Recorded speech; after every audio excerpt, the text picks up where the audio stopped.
Hey out there, Akronites. Welcome once again to Around Akron with Blue Green. And wow, do we have an amazing show ahead of us today. I'm gonna head over to Copley Square to check out the Velvet Vintage Boutique. Then it's off to downtown Akron to check out Eddie's famous cheesesteaks, and it will not disappoint. Then I'm gonna visit the Firestone Stadium and the Akron Softball Hall of Fame. Now to kick this show off today, we're gonna head down to Kenmore Boulevard to meet up with Better Kenmore and see all the amazing things they're doing to the boulevard and the surrounding area. Let's go see what Better Kenmore is all about. Better Kenmore has been around since 2016. I am a new executive director. So the previous executive director and founder was Tina Boyes, now running for City Council, Ward 9. Which is Kenmore. Ward 9 is identical with Kenmore. So I'm still getting my sea legs after 6 months. I'm pretty new. I can tell you I'm really excited about being passed the torch and carrying it forward, because the work that Tina and so many other people have done here has just been awesome. Better Kenmore, previously called Kenmore Neighborhood Alliance, is really focused on revitalizing the Kenmore Boulevard Historic District. And it's a business district. It's actually the largest neighborhood business district in Akron.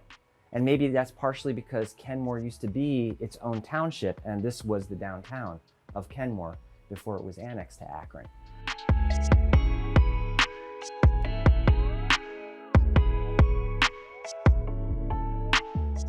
We kind of have roots with music. Historically, this has been a music neighborhood, so we can kind of use some music terminology. We create spaces that sing. We amplify Akron's Music Row, and we are Akron's up-and-coming Music Row. And we also ignite neighborhood-friendly development. We do a lot of community engagement. I'd say those are the 4 things that we do. So let's start with creating spaces that sing. This has to do with the public spaces on the boulevard. When we're talking about the Boulevard Historic District, it is a 3-block area from 13th Street to 16th Street. And a lot of work was done to actually get it designated as a historic district on the National Register of Historic Places. So that was a huge accomplishment. One of the things we're working on now is to get those historic district signs up and to get those markers at each entrance to the district to show people that they're entering a historic district. We're also looking at doing a lot of work with the different buildings on the boulevard, telling the story about what they used to be at different times in history. This is all part of what we call creative placemaking.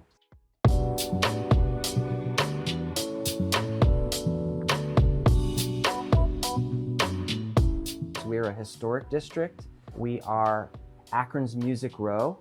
And I say that because of deep roots going all the way back to the early 60s with places like Lay's Guitar, which has fame on an international level. They're repairing guitars, selling originally produced guitars internationally. We also have the guitar department. We have a total of 14 music-related places here on the boulevard. And then we have a record store. We have a total of 6 different recording studios. We have a few different music venues, live music venues, like the Rialto and the Buzzbin, which just recently opened and moved up here from Canton. We have a heavy music focus. In terms of public space, we have a lot of murals, a lot of public art, focused on music, but an arts district. So you'll see a lot of public art out on the streets when you come down the boulevard. Historically, there were streetcars that came down the boulevard, and that's how people came and went to work, was by streetcar. Now, when you come down the boulevard, you see the medians in between. And so we've done a lot of work on the medians. We have planted hundreds of plants and flowers on the medians, which we care for and water and weed.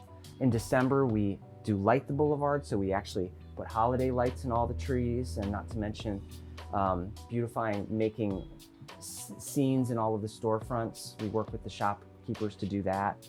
We put up big banners that say Boulevard, BLVD.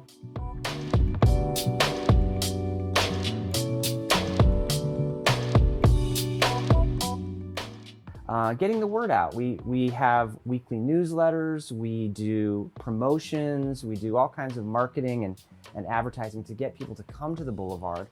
And we also host events here on the Boulevard. So we have our First Fridays. This year it was June, July, August, and September, first Friday of each month. We're also doing a trunk or treat on the Boulevard, and we do the Light the Boulevard, which is the first Friday in December. These are just some of the events. I think in 2024, we're even gonna grow that to do even more events to bring people to the Boulevard. That's how we amplify Akron's Music Row, is through those events and through promoting those events.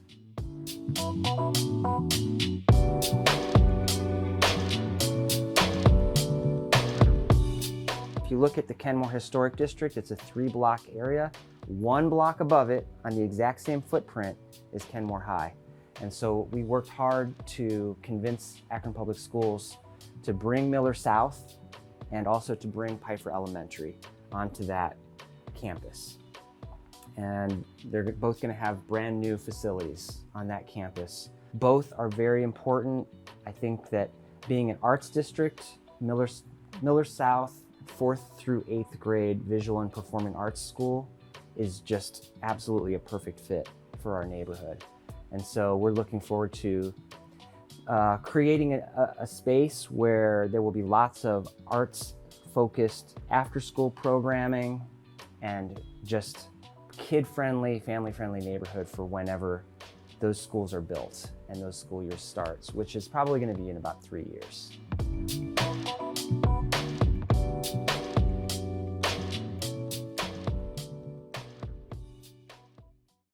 Are you looking for some clothes or some furniture and you want something with some style? Something that's made well, maybe something vintage? Well, I got just the place for you. Let's go over to the Velvet Vintage Boutique and see what they're all about.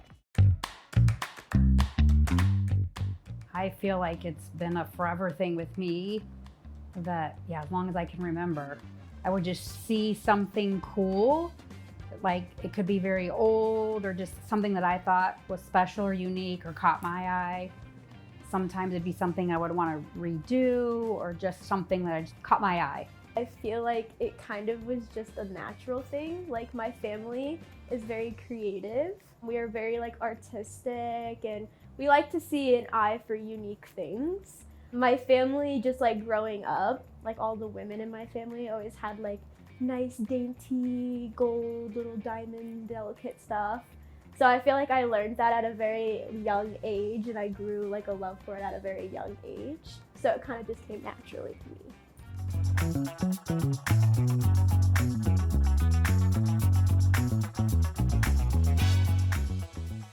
It started out as just a little tradition, I feel like. So when we would go traveling around a lot, our favorite spot was going to around in Florida. We'd go down there a lot and then we would always find some sort of vintage store to stop into and look around because we just always had so much fun doing that. Yeah, we just went into this one that was in Miami that just really was so cool, and they took old things and new things and mixed them together, and it just was a really good vibe. And I just told her, I was like, you should have a store like this. So planted a little seed. And then I feel I was like, Mom, I think you're right. Let's do it. And it was really a spur of the moment. But it was the best decision to do.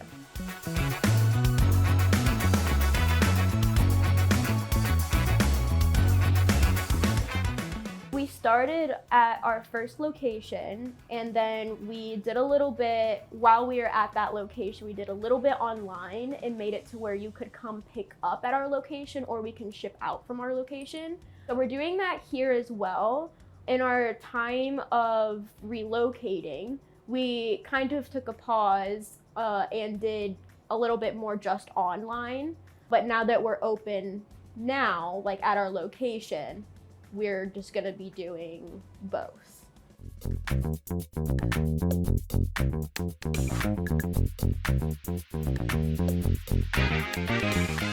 Your home and then the clothes you wear tells your personality. That's why I feel like unique finds of clothing and furniture is important because that's telling your personality. I feel it's a very unique thing in fashion, and just like music, I just feel like, and with my son's art too, and the clothing the Angel finds, that's what I like about, because this is all very niche. You're gonna come in here and you might never see that ever again. It could be a one-of-a-kind item. That's kind of the fun of it too.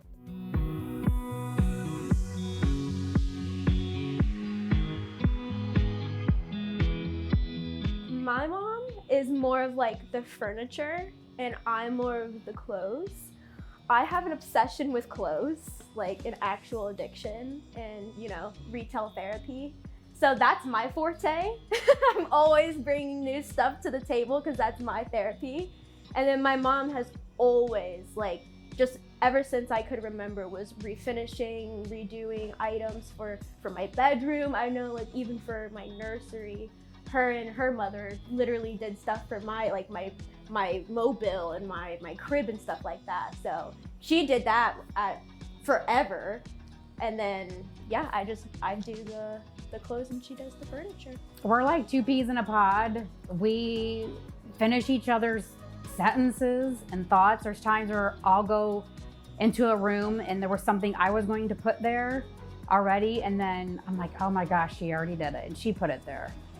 We complement each other, where like she likes the clothing more, I like the furniture more, and then mixed together is, we have a lot of fun doing it. And everybody has a good time when they come in.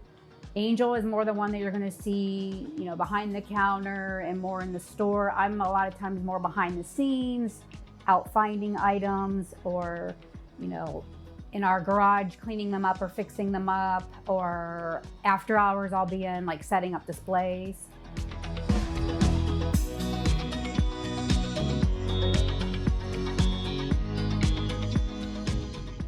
When I think of the word velvet, I think of something luxurious, something that looks nice, that feels nice, feels good. That's where the velvet comes in. And then vintage to me is unique. I don't really like to think of that as something old, but vintage sounds to me of just something very special, very quality, characteristic.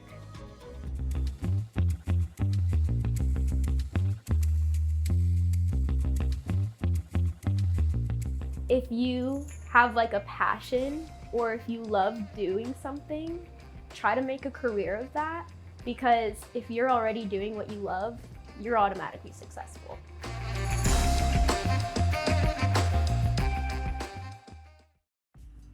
Next up is the downtown Akron.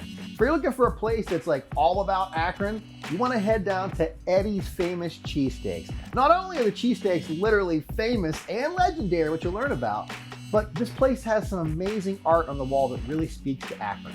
Let's go see what Eddie's Famous Cheesesteaks is all about. So I guess the entrepreneur bug got me early. I literally sold tickets. My mom and dad had a graduation party for all my brothers and sisters. There was 9 of us, big St. V family. But when I had my graduation party, it was good at my mom and dad's, but I needed something bigger. So I hired 2 bands, had 25 kegs of beer and a buffet, and sold tickets for $5 and had 500 people.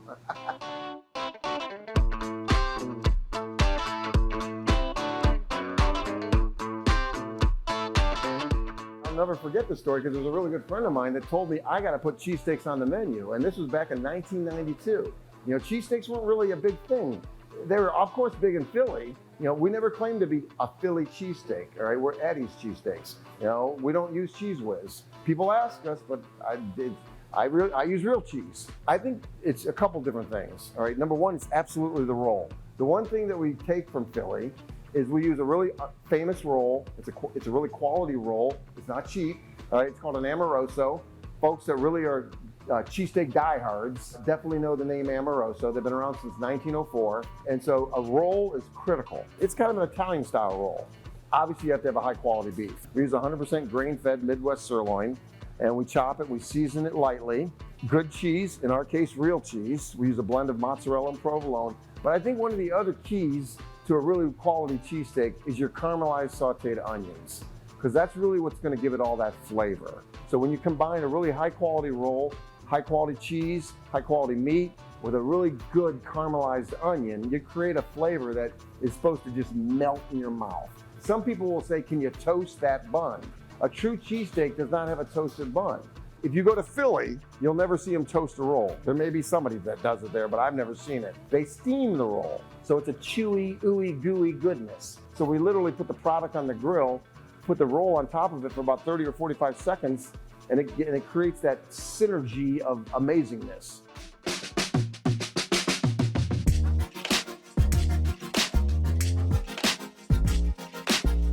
It was just an empty unit when I took it over. I wanted it to be my tip of the hat to Akron. We have 4 different curated artists. I mean, these are, some of them are very well-known artists that contributed to the final look of Eddie's. But I wanted it to be totally, as we like to call it, totally Akron. And so we did a mural of some of the iconic buildings over here, the backdrop here. This was a young kid out of Brunswick, Zach Slavin, that was here for 7.5 weeks doing that mural. We had Dana Depew, who's well known from all the melts. If you go in the melts, you see that quirky handwriting. I had a designer out of Cleveland, from Cleveland Art, Jason Wine, give me a lot of ideas. So this kind of started to come together. He said bleacher wood was important, real hot item right now.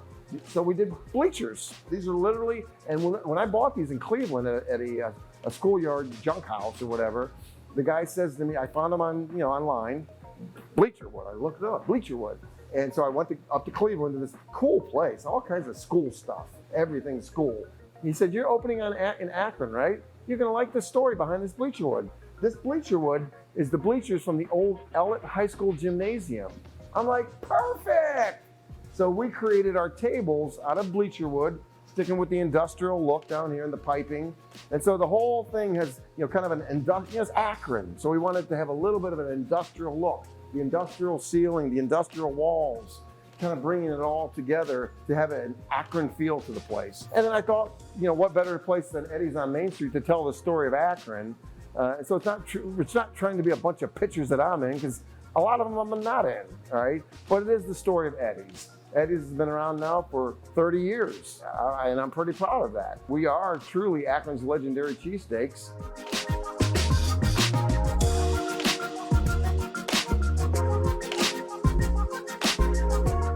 One of the biggest joys I've gotten out of Eddie's and my career, and it's the fact that I'm proud of Akron. I'm proud of Akron, Ohio. I'm proud of doing business in Akron, Ohio, and downtown Akron. As many know, it's very well documented. It's been a challenge for the last, really, to be quite honest, it's 7, 8 years now. Now we got the Lock 3 construction going on, which that's a great thing. But it all poses challenges for business. But my passion has never let those challenges, steer me in a different direction. I've always been very adamant. People have even called me crazy to be that way. Very adamant about the city of Akron. I grew up right here. I grew up in this downtown. I grew up literally a stone's throw from here. I walked here for my first job at Tavern in the Square. I was a busboy. That's when I first got into the business, when I was 15 years old as a busboy at Tavern in the Square. I went to St. Vincent St. Mary. I came to downtown on a bus with my grandmother. I went to Woolworths. I ice skated across the street at Cascade Plaza. I went to O'Neill's. I went to Polsky's to see Santa. I went to O'Neill's to see the windows. But I'm in love with the town, and I'm in love with the history, and nothing can take the Akron out of me. And that's why I'm so proud that, to call Eddie's Akron's legendary cheesesteaks.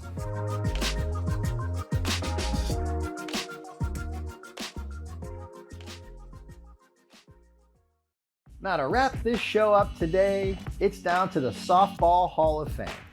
Now, who knows? You probably have a grandmother or a grandfather or an uncle or a relative or a mother or a father or somebody actually in this Hall of Fame.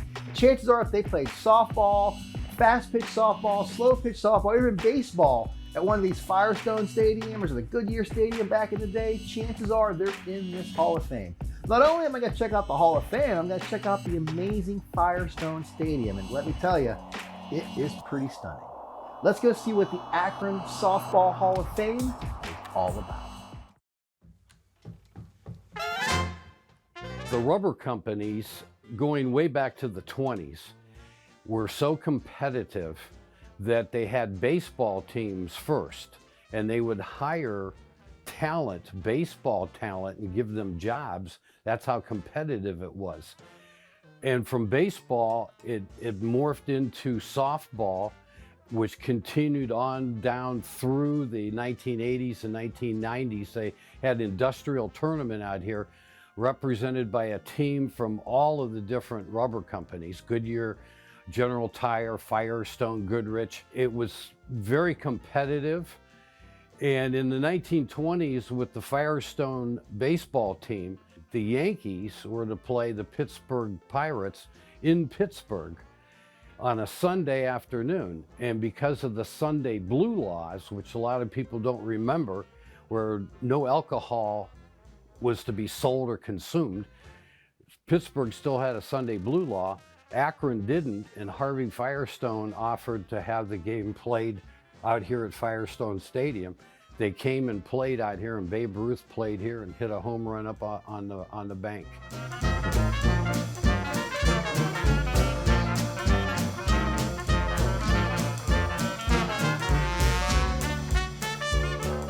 That baseball changed into softball, men's fast pitch, and it was so very competitive in the industrial leagues. And anyone who was an athlete that played softball played for Goodyear, Goodrich, Firestone. They had their own leagues, industrial leagues, and that.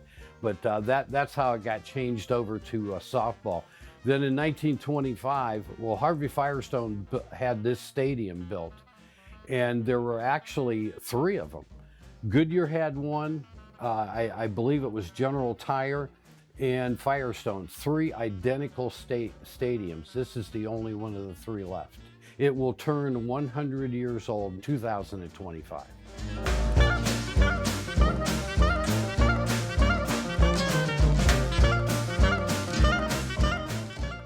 This area here that is the Summit County Hall of Fame used to be a pistol range.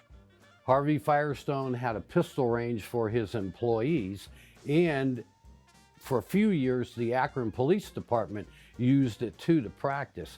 When Tom Sawyer was mayor of Akron and Ray Capper was the service director, we started the Akron Amateur Softball Commission, and that dealt with field usage. And out of that, about 3 of us sat down and we said, there are so many men and women that were tremendous athletes that played this sport, that it would be a shame not to remember them. So we started up the Hall of Fame around 1980, 1981. Our first class induction was 1986, and we've had classes from 1986 all the way up through the present day.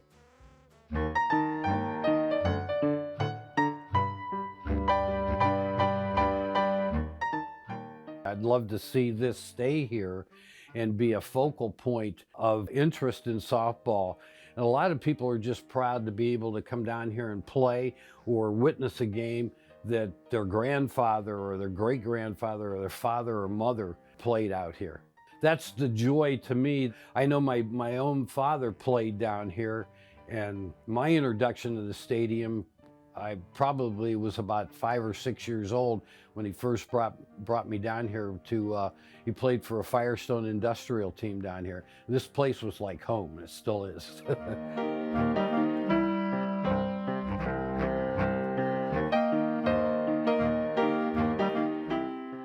This is a typical comment that I hear. I never thought anyone would ever recognize what I did that I love to do. We get people coming back just to see Dad, just to see Grandpa, just to see Grandma or Mom, their picture up on the wall. And the people were really good because they gave us everything. Pictures, programs, bats, balls, uniforms, gloves, you name it. People came forward and they said, we want to give this to the Hall of Fame. It's not doing us any good at home. We want people to see what my dad did, what my grandfather did, what my grandmother did.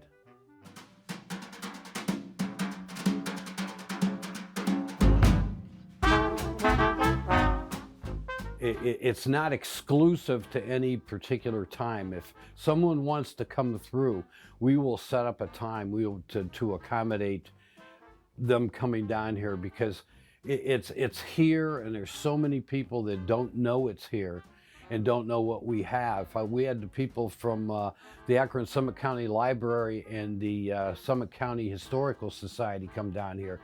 And I asked them the question, with all of this that we have here and all the history, when we're gone, I don't want to see someone back up a dumpster and throw everything in it.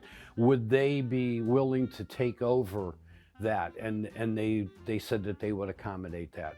This is a great place for it to be, the seat of all the action of softball and the history behind it. But who knows what's going to happen down the road, 20 years from now, 50 years from now. But it's what we have here needs to be out there for people to see, and not to end up in a dumpster somewhere.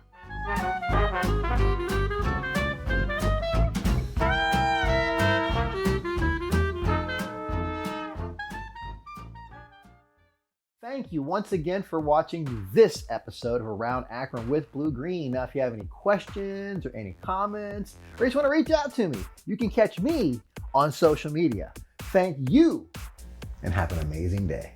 Welcome once again to Around Akron with Group blah, blah, blah, blah. Can't even say my own name. That's horrible. Jeez.